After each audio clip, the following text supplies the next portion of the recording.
Sir कहते हैं कि अगर किसी रिश्ते में दूरियां आ जाएं तो सिल्वा टेक्निक से वो दूरियां भी ख़त्म की जा सकती हैं। वो टेक्निक कैसे काम करती है?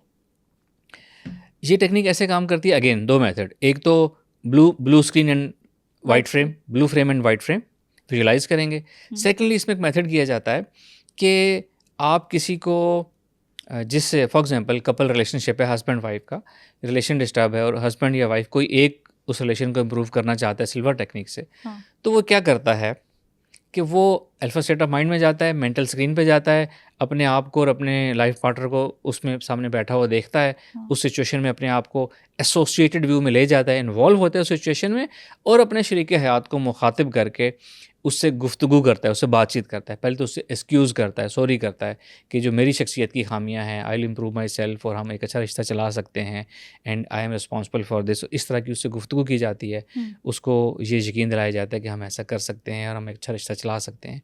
तो इस तरीके से चूँकि आप अल्फा स्टेट ऑफ माइंड में ये काम कर रहे हैं, तो आपके जो लाइफ पार्टनर है उसके सबकॉन्शियस माइंड से आप बात कर रहे हैं। जब आप उसके सबकॉन्शियस माइंड से बात करते हैं तो पैगाम पहुंच जाता है उसके अंदर और उसके अंदर आपकी तरफ से अच्छी फीलिंग आ रही होती है। उसको ये नहीं पता कि आपने एक्सरसाइज की है, उसको नहीं पता कि आप उसके अपने अंदर ये तब्दीली क्यों आ रही है कि वो आपसे रिलेशन अच्छा करे, बट ये उसकी इनर फीलिंग के तौर पे उसके अंदर आती है और वो आपसे अपना रिलेशन अच्छा कर सकता है। ओके। लेकिन आपने सिर्फ ये एक्सरसाइज नहीं करनी, आपने सिर्फ एक्सरसाइज में अपने लाइफ पार्टनर से एक्सक्यूज़ नहीं करना, फिजिकली भी भी एक्सक्यूज़ करना करें, है अपने बिल्कुल। ईगो बर्डन्स को आप क्रॉस करें, ईगो बैरियर्स को जी। क्रॉस करें जो बहुत और आप ज़रूरी है। फिज़िकली भी अपने ताल्लुकात अच्छे करें। अगर हम ज़ाहिरी तौर पर किसी से अपने रिलेशन इम्प्रूव करना सीख जाएँ, तो हमें सिल्वर मेथड की ज़रूरत नहीं है। But silver method can be act as a booster. Booster का काम करता है बिल्कुल। अच्छा, इसी चीज़ का मैं आपको एक दूसरा कॉन्सेप्ट दूँ, सूफीज़्म कॉन्सेप्ट, स्पिरिचुअलिटी कॉन्सेप्ट। जी जी श्योर। आपने किसी शख्स की गुड बुक्स में आना है, आप चाहते हैं कि वो शख्स आपके बारे में अच्छा सोचे, तो आपने क्या करना है, एनर्जी ट्रांसफरेंस करनी है। अच्छा वो कैसे? एनर्जी ट्रांसफरेंस दुआ की शक्ल में भी हो सकती है, आप उसके लिए बहुत ज़्यादा दुआ करें। अच्छा किसी के लिए दुआ करने से उसका रवैया बदल सकता है? यस, आप सदके दिल से दुआ करें और जैसे दुआ करने का हक है, हम्म। तो और आप इसको कहते हैं गायबाना दुआ, किसी अपने मुसलमान भाई के बारे में गायबाना दुआ, कि उसको नहीं बता रहे कि आप उसके लिए दुआ कर रहे हैं, ऐसी दुआ कबूल भी ज़्यादा होती है। ओके। और चूंकि आप उसको एक दुआ दे रहे हैं कि इनडायरेक्ट उसको एनर्जी भेज रहे हैं, तो अगेन उसके कॉन्शियस को नहीं पता, उसके सबकॉन्शियस माइंड को पता है। कुदरती तौर पर, गैर इरादी तौर पर उसका रवैया आपसे अच्छा हो जाता है।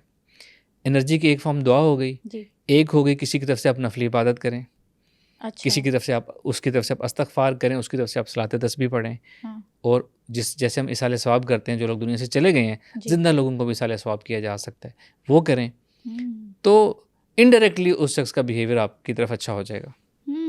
Amazing, really interesting. अगर कोई इंसान किसी मुश्किल सिचुएशन में हो तो सिल्वा की 3 सीन्स टेक्निक अप्लाई करके वो उस मुश्किल से निकल सकता है। तो हमें ये टेक्निक बताएंगे आपकी ये टेक्निक काम कैसे करती है? जी बिल्कुल, जो हमने पहले मैनिफेस्टेशन की टेक्निक पढ़ी थी ना, मेंटल स्क्रीन पे अभी हमने बात की थी, blue frame and white frame. जी। अब ये 3 फ्रेम्स हो जाएंगे, ये उसकी थोड़ी सी एडवांस वर्जन है। इसमें एक फ्रेम होगी आपकी करंट सिचुएशन की, जिसमें अपने आप को आप प्रॉब्लम वाली सिचुएशन में देखते हैं। ओके। इसमें सेकंड फ्रेम आ जाती है जो उसके लेफ्ट पे आती है, लेफ्ट का ताल्लुक थोड़ा फ्यूचर से होता है, उसको लिंक किया जाता है। दूसरी फ्रेम लेफ्ट साइड पे आ गई, उसमें आप वो प्रोसेस देखते हैं कि कैसे अपनी इस प्रॉब्लम से आप निकलेंगे। और उसके बाद एक थर्ड फ्रेम आती है जिसमें आप अपने डिज़ायर्ड अपनी सिचुएशन को देखते हैं। मिसाल ले लेते हैं, कोई फाइनेंशियली ग्रो करना चाहता है, ठीक है, वो राइट साइड पहली फ्रेम आ गई जिसमें वो फाइनेंशियली अच्छा नहीं है, वो माली तंगी का शिकार है और वो परेशान है, अपसेट है, उसकी ज़रूरियात पूरी नहीं हो रही, वो इस तरीके में अपने आप को देख रहा है। ओके।